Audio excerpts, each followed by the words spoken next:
자, 이제 여러분들과 전기 용량에 대해서 한번 생각을 해볼게요. 전기 용량이라고 하는 자체는 정전 용량이라고도 해요. 근데 어떤 문제에 대해서 다룰 거냐면, 이제 우리는 지금부터 여러분들이 알고 있는, 아직까지 배워왔던 모든 지식을 총동원해서 우리는 전기 용량을 이렇게 계산하는 거를 지금부터 한번 학습을 해볼 거예요. 자, 그러면 여러분들이 여기 있는 식을 쭉 보게 되면은 그동안 다 봐왔던 것들이잖아요. 자, 그러면 여러분들은 이제 지금부터 어떻게 하면 되는 거냐면, 여기 첫 번째, 여기 전기 용량을 계산할 수 있는 방법 한번 생각을 해보고, 여기는 정의예요, 정의. 그리고 그 뒤에 우리가 전위를 계산할 수 있는 방법, 스칼라 포텐셜을 계산할 수 있는 방법 두 가지가 이렇게 있어요.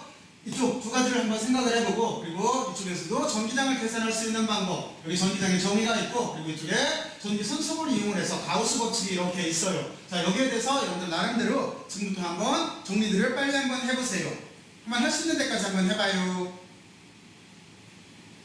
해봤어요? 자, 그러면 이번 시간에 여러분들과 같이 생각해봐야 될 수업 목적은 뭐냐면, 우리가 전기 용량을 계산을 하는 거예요. 저게 전기 용량을 여러분들은 이제 뭐 그냥 간단하게는 배터리 용량이라고 생각을 해도 돼요. 바로 그 축전기 속에 들어있는, 축전기를 카패시터라고 해요. 카패시터 속에 들어있는 전기 용량을 한번 계산을 해보고 싶은 거예요. 근데 이 카패시터의 모양은 가장 기본적으로는 우리가 플랫판이 있을 수가 있고, 그리고 또 하나 원통형이 있을 수가 있어요. 그리고 또 하나 구형이 있을 수가 있어요. 바로 이렇게 돼 있을 때 거기에서 우리는 전기 용량을 한번 계산을 해볼 거예요. 그리고 이 축전기를 보통 만들 때는 거기를 우리가 그 안에 보통 유전체를 넣게 돼 있어요. 그래서 또 하나 유전율도 고려를 해줘야 돼요.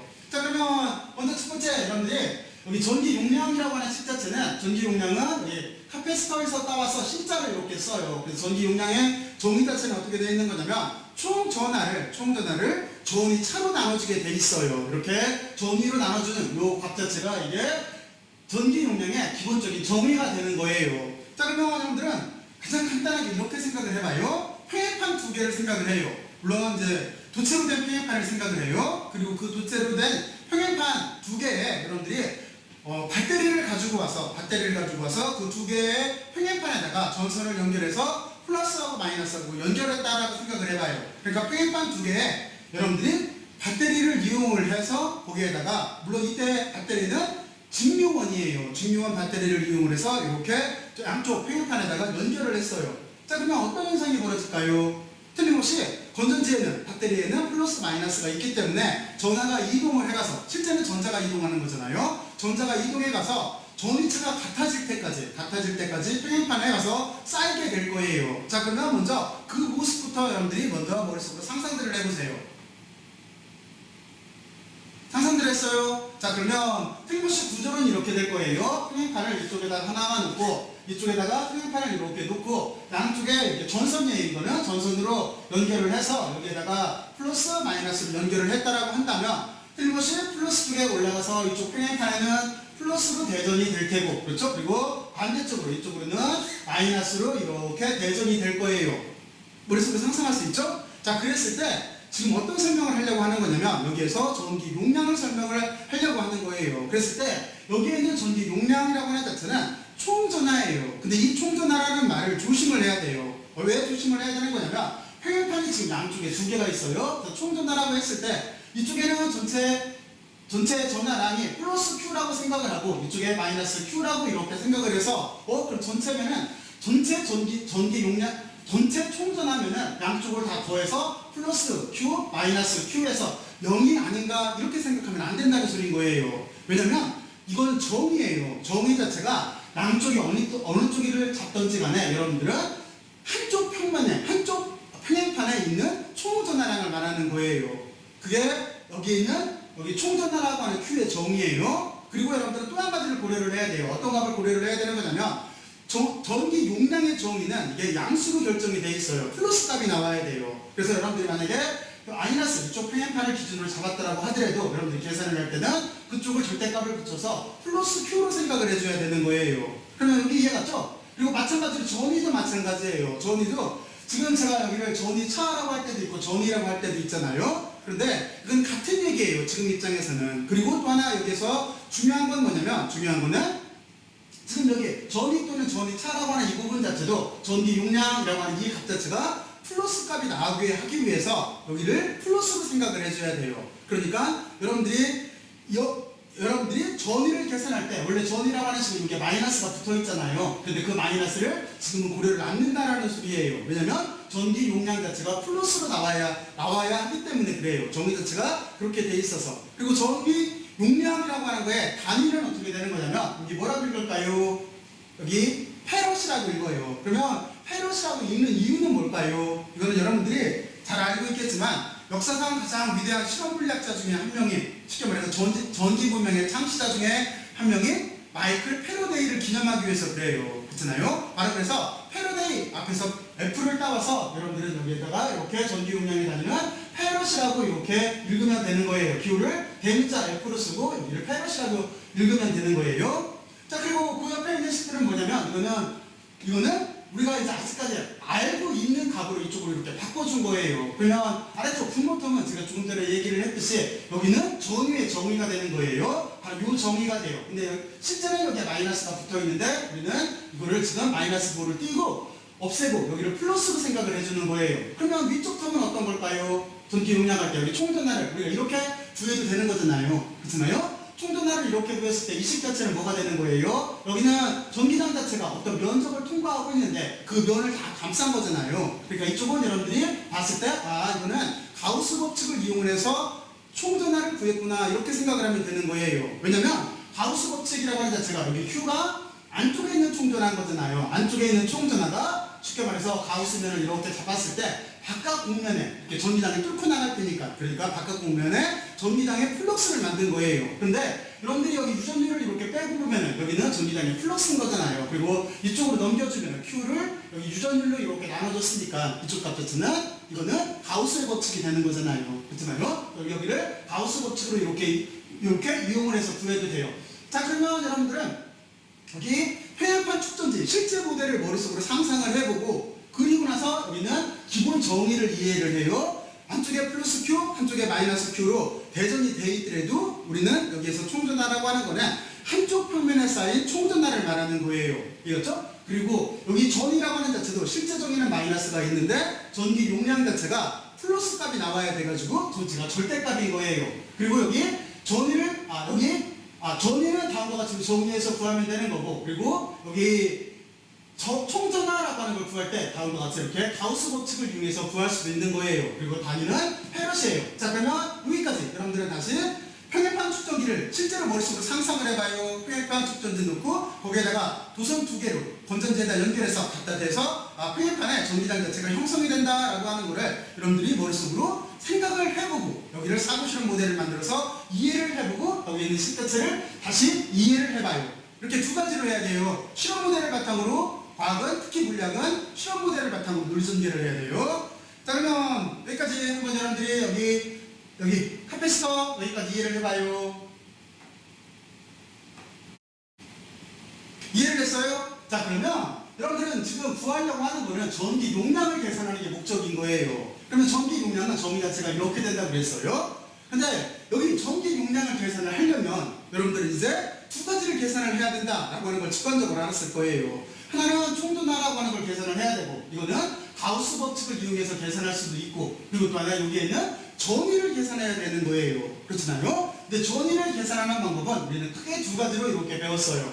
이거는 우리가 여기는 전압분포를 알고 있을 때 이렇게 전기장을 이용을 해서 전위를 구하는 그 정의였었어요. 그리고 이 아래쪽은 우리가 전압분포나 또는 전위 자체를 알지 못할 때, 분포가 알려져 있지 않을 때, 바로 그때 우리가 포화송 방법 또는 라플라스 방정식을 이용을 해서 전위 자체를 계산하는 방법이었었어요. 자, 그래서 여러분들은 크게 두 가지로 이렇게 나눠서 여기 전위를 계산할 수가 있어야 돼요. 자, 그러면 위의 정의를 한번 생각을 해보고, 그리고 두 번째는 아래쪽, 이쪽 정의를 여러분들이 한번 머릿속으로 생각들을 한번 해보세요. 다시 한번 천천히 한번 유도들을 먼저 한번 해봐요. 그리고 저런 걸 할 때는 꼭 실험 모델을 만들어서 이해를 해야 돼요. 어떤 현상을 가지고 이해를 하면은 생각하기가 쉬워요. 이해를 해봤어요? 자, 그러면 이쪽 전에 먼저 제가 이렇게 질문을 할까요? 마이너스가 붙는 이유는 뭘까요? 그리고 또 하나, 전기장이라고 하는 자체는 보존장일까요? 비보존장일까요?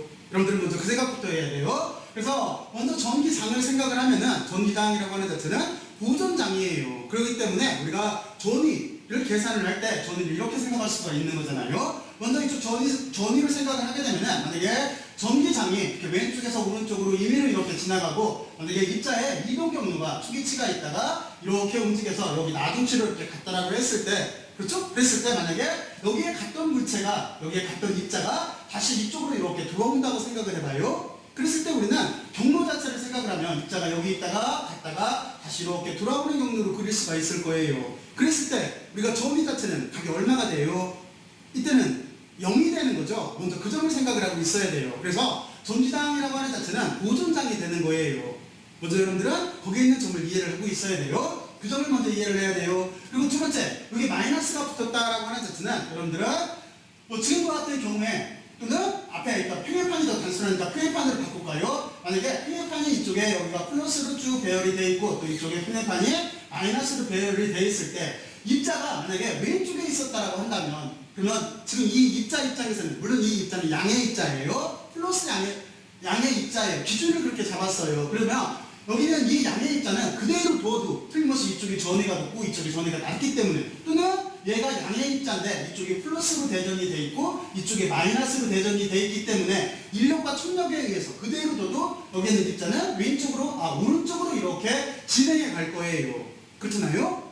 그런데 우리가 실질적으로 여기서 마이너스를 붙인 이유는 뭐냐면 우리는 이렇게 전기장에 흐른다고 생각을 하지가 않고 외력으로 정의를 한 거예요. 다시 말해서 만약에 입자가 그대로 두면은 여기 양의 입자는 왼쪽에서 오른쪽으로 이렇게 이동을 해와서 이쪽에 있을 건데, 그런데 만약에 이 입자를 원래 위치로 돌려놓으려고 한다면 그러면 이때는 흐름을 역행해서 올라가는 거잖아요. 그렇잖아요? 다시 말해서 여러분들은 이렇게 생각을 하면 돼요. 여러분들이 물놀이를 갔어요. 계곡에 물놀이를 갔어요. 계곡에 물놀이를 가서 배를 탔어요.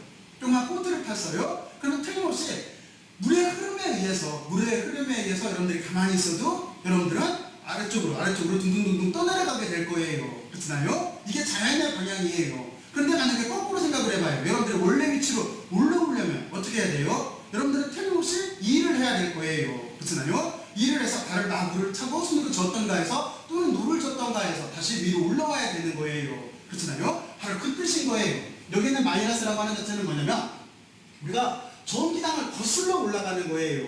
바로 그렇게 하면은 외력에 의해서 한 일이 되기 때문에 쉽게 말해서 외력은 에너지를 잃을 수밖에 없는 거예요. 그래서 여기서 반대쪽으로 밀려면 여기가 마이너스가 이렇게 포함이 되어 있는 거예요. 그래서 여러분들은 여기 전위값을 보고 두 가지로 이렇게 구별해서 생각을 해야 돼요. 그래서 먼저 전위가 0일 때는 여기가 계산을 해서 전위값이 마이너스가 나오게 되면은 그때는 우리가 전위가 높은 쪽에서 전기장의 플러스 쪽에서 마이너스 쪽으로 쉽게 말해서 그러니까 계곡 위에서 아래쪽으로 이동했다는 소리인 거예요. 그런데 만약에 이렇게 반대로 나오게 되면 계산을 했을 때 이쪽에 전위값 자체가 이렇게 결국에는 0이 나오게 되는데 이 마이너스 때문에 이렇게 나오게 되면은 이때는 우리가 어떻게 생각을 해줘야 되는 거냐면 아래쪽에서 위쪽으로 올라간 거예요. 일을 해줬다는 소리인 거예요. 자, 그래서 여러분들은 이렇게 두 가지 나눠서 생각을 해야 돼요.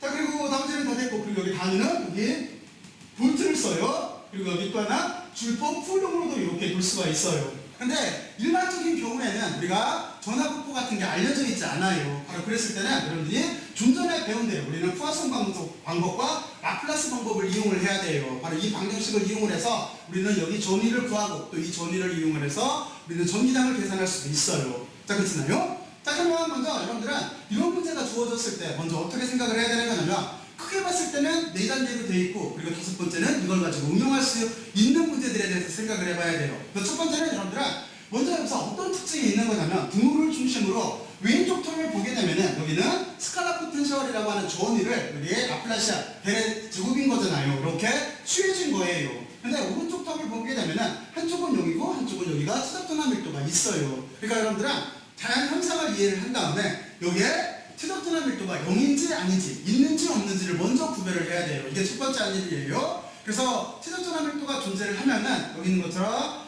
푸아송 방정식을 이용을 해야 되는 거고, 그리고 만약에 최적전압 밀도가 0이면은 바로 이것처럼 라플라시안 방정식을 도입을 해서 전위를 구하면 되는 거예요. 자, 그러면 첫 번째는 바로 여러분들은 여기는 이게 있는지 없는지를 구별을 해야 돼요. 최적전압 밀도가 있는지 없는지를. 그리고 두 번째는 여러분들은 이제 그 현상을 이해를 한 다음에 좌표계를 고려를 해줘야 돼요. 좌표계는 일반적으로 직각좌표계일 수도 있고 원통좌표계일 수도 있고 부좌표계일 수도 있어요. 그 좌표계를 고려를 해서 여기를 적분해 나가면 되는 거예요. 지금 이쪽에 이렇게 벨 스퀘어꼴로 되어 있기 때문에 적분을 하면 되는 거잖아요. 그래서 여러분들은 변수를 고려를 해서 그만큼 적분을 해주면 되는 거예요. 이게 두 번째 할 일이에요. 그래서 전후의 일반 형태를 찾으면 되는 거예요. 적분을 통해서. 그런데 이때 나온 회는 전후의 고유한 유일한 전위가 아니에요. 이때 나온 거는 말 그대로 상수 문제를 풀어놓은 전위밖에 안 되는 거예요. 그래서 여러분들은 세 번째 할 일이 뭐냐면 바로 그 자연 현상을 이해를 하고 그 현상의 경계 조건이라고 하는 걸 이용을 해서 그래서 우리는 거기에 나와 있는 적분 상수값, 수학적으로 말하면 적분 상수값을 고려를 해서 다시 말해서 유일한 값으로 바꿔줘야 되는 거예요. 그러니까 여러분들은 경계 조건을 이용을 해서 여기를 유일한 값으로 전위 자체를 결정을 해줘야 돼요. 이게 세 번째 할 일이에요. 그러면 우리가 구한 여기에서 들어있는 전위 자체를 구할 수가 있어요. 유일한 전위 자체를 구할 수가 있어요. 그러면 여러분들은 바로 그렇게 전위를 구해서 요 값에다 넣고 전기 용량을 계산해도 되는 거예요. 자, 그렇죠? 그리고 이쪽을 좀 더 설명을 하게 되면은 그러면 이쪽에서 전위만 구할 수 있는 게 아니라 실제는 여기서 전기당도 구할 수가 있는 거죠. 여러분들은 전기당과 전위 사이의 관계에서 전기당 자체가 전위의 기울기이기 때문에 기울기라고 하는 자체는 바로 이렇게 델이라고 하는 연산자를 취한 거예요. 델이라는 연산자에다가 스칼라 포텐셜을 놓게 되면 이거는 여기를 우리가 그레디언트라고 읽잖아요. 기울기인 거잖아요. 기울기를 이렇게 취해주면 되는 거예요. 이게 전기당의 정의가 되는 거고 그리고 전위 자체를 역행하는 쪽으로 우리가 규정을 해놨기 때문에 여기 이렇게 마이너스가 붙어요. 바로 이 식에 의해서 마이너스가 이렇게 붙어요. 여기를 반대로 생각하면 돼요. 전기당 쪽을 쓰게 되면은 여러분들은 여기가 적분 형태니까 그러니까 전위를 구하려면 전기당을 적분하면 되는 거니까 거꾸로 전기당을 구하려면 전위를 미분하면 되는 거잖아요. 그리고 여기 마이너스 부호가 있으니까 마이너스가 넘어가면 되는 거잖아요. 바로 그 식에 의해서 우리는 여기서 구한 전위를 가지고 여기서 전기당을 계산을 할 수가 있어요. 그 뒤부터는 여러분들이 전위와 전기당을 알기 때문에 딥필드나 그럼 전류밀도나 뭐 카페선스나 여기는 카페선스 바로 여기 값도 계산을 할 수가 있고 요 값을 넣어서 이렇게 계산을 할 수가 있고 또 하나 저항도 계산을 할 수가 있어요. 그렇잖아요. 바로 이런데 이렇게 쓰일 수가 있어요. 그러니까 여러분들은 전위 자체를 다시 이렇게 계산도 할 수 있다라고 하는 생각을 해보고 자 이제 크게 두 가지 파트로 이쪽하고 이쪽 여기 하나 두 개 파트로 이렇게 나눠서 여러분들이 지금부터 다시 한번 정리들을 해봐요. 자 정리를 해봤어요. 자 그러면 우리는 드디어 전기 용량을 계산을 하기 위해서 여기 전위를 구할 수 있는 방법에 대해서 크게 두 가지 종류를 이렇게 알아봤어요. 자 그러면 여러분들은 여기까지 이렇게 이해를 했을 거라고 생각을 하고 이제 또 한 가지 여기서 하나 문제가 있어요. 왜냐면 전위를 구하기 위해서는 이 식에서 보면은 전기당을 구해야 되는 거예요. 그렇잖아요. 그렇잖아요. 전기당을 계산을 해야 돼요. 그래서 우리는 어떻게 생각을 해야 되는 거냐면 이제 전기당을 계산하는 방법에 대해서 생각을 해봐야 돼요. 그러면 전기당이라고 하는 자체는 우리는 정의 자체는 이렇게 된 거죠. 쿨럼버스를 계산을 할 수가 있는 경우라고 한다면 그래서 이때는 좀 문제 자체가 전화가 몇 개 안 되는 단순한 경우예요. 이거 전기당을 계산할 수가 있는 경우라고 한다면 우리는 여기 전화로 나눠서 전기당을 계산할 수가 있어요. 구할 수가 있어요. 대신 하나 조심해야 될 거는 지금 여기 Q자 앞에 제가 0자를 이렇게 붙여놨는데 이거는 뭐냐면 시험 전화로 나눠줘야 돼요. 왜 그러냐면 여기 쿨럼버스라고 하는 자체는 우리가 만율력을 생각하면 쉽잖아요. 얘도 만율력하고 똑같은 꼴이에요. 그러니까 거리의 제곱에 반비례하는 꼴이에요. 그러니까 이 쿨럼버스는 거리의 제곱에 반비례하는 꼴. 그러니까 분수가 들어가겠죠. 그리고 전하량의 비례예요. 그러면 여기에는 Q1, Q2를 쓸 수가 있는 거죠. 그렇죠. 만율력 법칙일 때는 거리의 제곱에 반비례하고 이쪽이 M1, M2에 비례를 했잖아요. 그러니까 이쪽은 Q1, Q2에 이렇게 비례를 할 거예요. 그리고 이쪽에 만율력 상수, 우주의 보편 상수라고 하는 G값이 들어가듯이 이쪽은 쿨롱 상수라고 하는 K값이 이렇게 들어가게 돼 있어요. 같은 형태죠. 그랬을 때 우리가 이쪽에서 중력 쪽에서 우리가 중력장을 계산을 하려면 만약에 지구의 중력장을 계산하고 싶어요. 그러면 여러분들은 이렇게 생각을 하면 되겠죠? 만약에 제가 여기다가 공을 넣었어요. 틀림없이 아래로 떨어지죠? 무엇 때문에? 지구의 중력장 때문에. 만약에 여기에다가 탁구공을 이렇게 넣었어요. 그러면 어떻게 되겠어요? 이 탁구공도 아래쪽으로 떨어지겠죠? 무엇 때문에? 지구의 중력장 때문에. 그러니까 여러분들이 만약에 중력장을 계산을 하고 싶으면 여기 만율력이라고 하는 이 식자체 내에서 어떤 거로 나눠줘야 되냐면 탁구공으로 나눠줘야 되는 거예요. 다시 말해서 시험일자로 나눠줘야 그래야 여기에 지구에 대한 질량만 남기 때문에 지구가 만드는 중력장을 우리가 구하게 되는 거예요. 그러면 이쪽에서도 마찬가지예요. 이 전기장은 전기 자체가 원천 전압만 만드는 전기장인 거예요. 그렇기 때문에 이쪽에 들어있는 Q1, Q2라고 이렇게 썼을 때 여기는 시험 전압 쪽을 지워줘야 돼요. 그래야 원천 전압만 만드는 전기장을 이렇게 계산할 수가 있어요. 여러분들은 먼저 전기장을 계산할 때 그 점을 고려를 하고 있어야 돼요. 자, 그러면 됐고, 그리고 전기장의 단위라고 하는 자체는 여기에서 보면은 여기 힘이니까 뉴턴 1태고 여기는 쿨롱이니까 쿨롱으로 이렇게 써주면 되는 거고, 그리고 뉴턴은 어떻게 나왔을까요?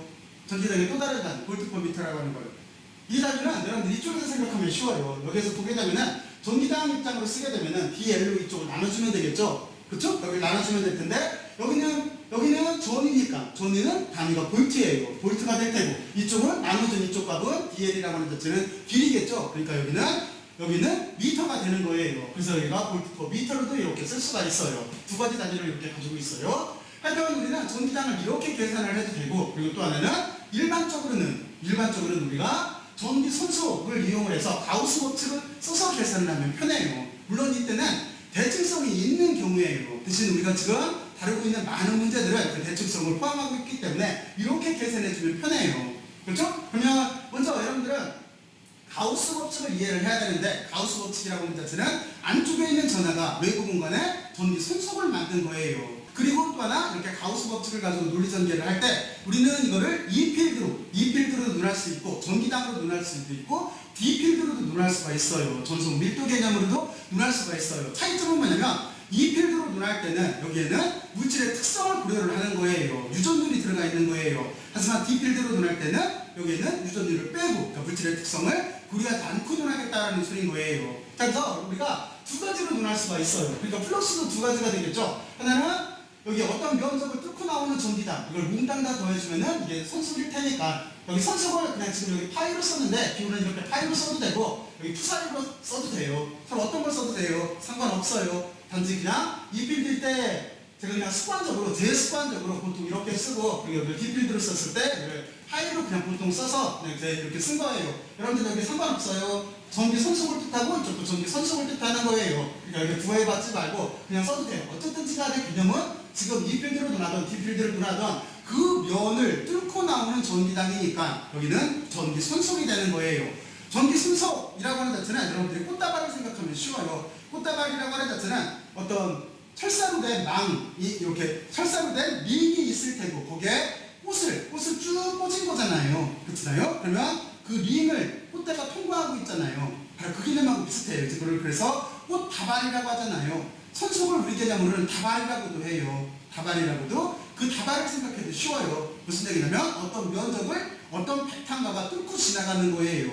여러분들 꽃줄기가 그 철사로 만든 링의 고리를 뚫고 지나간다라고 생각하고 있으면 생각하기가 쉬워요. 자, 그래서 이렇게 전기 손속을 논할 수도 여기 그래서 전기장으로도 이제 가우스 법칙을 만들어서 쓰게 되면은 안쪽에 있는 전하가 전기 손속을 만든 거고, 그죠? 그리고 여기는 E필드를 썼기 때문에 여기는 유전율을 고려해 준 거고, 그리고 이쪽은 D필드를 썼기 때문에 유전율을 고려하지 않고 썼기 때문에 여기는 유전율이 없는 거예요. 그리고 이쪽 식은 지금 일반적인 경우예요. 왜 그러냐면 여기가 입실론 제로라고 썼잖아요. 이때는 자유공간 속에서의 유전율인 거예요. 그렇나요? 근데 만약에 이걸 물질 속으로 바꾸고 싶으면 물질 쪽에서 유전율, 그러면 여러분들은 여기만 그 물질에 해당하는 유전율로 바꿔주면 되는 거예요. 그렇잖아요?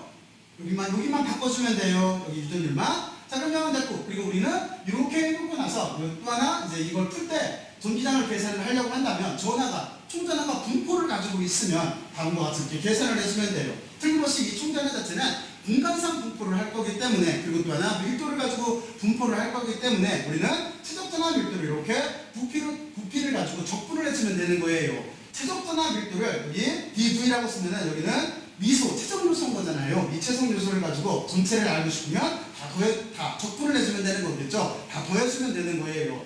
그렇죠? 그러면 여기는 실제는 삼중적분이 들어가는 거죠. 이렇게 삼중적분이 들어가는 형태를 쓸 수가 있고, 부적배기를 쓴다고 한다면 여기는 어떻게 돼요? U라고 하는 밀도가 있을 테고 R제곱이 있고, 그리고 또 하나 사인 세타에 DR D세타 D파이, 이런 식으로 이렇게 해서 우리는 그 분포하고 있는 총 전하를 이렇게 구할 수가 있어요. 요값을 계산해서 여기다 놓고, 그리고 이쪽 전기장을 계산을 해서 여기서 요값을 계산을 해서 우리는 전기장을 계산을 해주면 되는 거예요. 그리고 또 한 가지 이쪽 방법을 이용해서도 계산할 수가 있어요. 아까 말했지만 여기에서 우리가 전위를 구했기 때문에 이 전위를 이용을 해서도 전기장을 계산할 수가 있는 거죠. 그렇죠?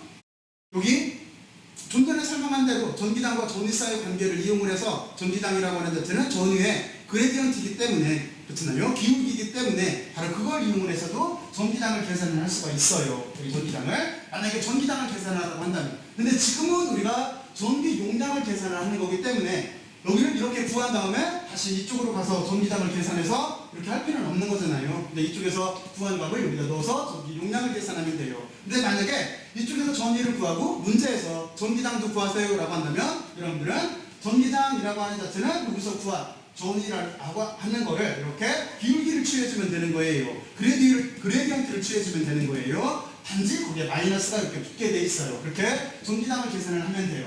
자, 그러면 여러분들은 이제 여기까지 한번 수를 한번 이해를 해봐요. 여기 전기장 구하는 방법 이해를 해봐요. 그러면서 이제 전반적으로 여기 전기 용량의 정의를 생각을 해보고, 그리고 전위 구하는 방법 생각을 해보고, 그리고 전기장의 정의를 생각을 해보고, 가우스 법칙 생각을 해보고, 그리고 이쪽에서 다시 전기장을 구하는 방법을 생각을 해봐요. 종합적인 정리를 해봐요. 자, 지금부터 잠깐 원저들 한번 해보세요. 자, 그러면 종합적으로 이해 갔어요? 자, 그러면 우리는 지금 목적 자체는 전기 용량을 계산을 하는 거잖아요. 그러니까 우리는 어떻게 하면 되는 거냐면 여기 번호를 보게 되면은 3, 2, 1로 돼 있잖아요. 거꾸로 돼 있잖아요. 그 이유는 뭐냐면 전기 용량의 정의가 여기 총전하를 전위차 또는 전위를 나눠준 거기 때문에 우리는 이 전위를 구해야 되고, 그리고 전위는 두 가지 방법으로 구해야 되고, 전위를 구하려면은 다시 여기 전기장을 계산을 해야 되고, 그렇죠? 그러면 이쪽 와서 전기장을 계산을 해야 되기 때문에 우리는 실제 전기 용량을 구하는 방법은 거꾸로 해줘야 돼요. 그러니까 무슨 얘기냐면 전기장 일반적으로는 가우스 법칙 일반적입니다. 가우스 법칙을 설명을 할게요. 일반적으로는 우리는 가우스 법칙을 이용을 해서 전기장을 계산을 하고, 그 전기장 계산한 걸 이쪽도 일반적인 경우로 넣을게요. 여기다가 이렇게 대입을 해서 전위를 계산을 하고, 그리고 이 전위를 계산한 걸 여기다가 이렇게 넣어서 전기 용량을 계산을 해줘야 되는 거예요. 이해들 갔죠? 그러니까 전기장을 먼저 문제 조건에 맞게 계산을 하고, 그리고 또 하나 그 뒤에 전위를 계산하고, 전위를 계산된 전위를 답에다 넣어줘서 전기 용량을 계산해야 되는 거예요. 자, 이게 순서예요. 자, 그러면 여러분들이 이제 여기까지 잘 이해를 했을 거예요. 자, 그러면 여러분들은 이제 어떤 걸 해볼 거냐면 이 다음 주제는 뭐냐면 실제 이렇게 구하는 방법을 알았다고 한다면 실제 문제에 적용을 시켜봐야 되는 거잖아요. 그래서 여러분들과 제가 이제 이 다음 영상에서 이 문제를 가지고 가장 대표적인, 아까 여기 카패시터라고 하는 자체는 세 가지가 있다라고 그랬어요. 가장 대표적으로 평행판이 있을 수가 있고, 그리고 또 하나 원통형이 있을 수가 있고, 그리고 구가 있을 수가 있어요. 이렇게 평행판 또는 원통 또는 구형 측정기에서, 이때 카패시터에서 여기에 유전율을 고려를 해서, 유전율을 고려했다는 건 별거 아니에요. 이 기호만 이렇게 바꿔주면 되는 거예요. 그 평행판 안에 유전체가 포함이 됐다라고 하는 조건에 대해서 이제 한번 진짜로 전기장을 한번 계산들을 해볼게요. 여러분들도 꼭 한번 해봐야 돼요. 자, 그러면 이제 다음 장으로 넘어가서 실제로 한번 여기에서 배운 내용을 적용을 시켜보죠. 자, 그러면 이제 문제 풀러가요.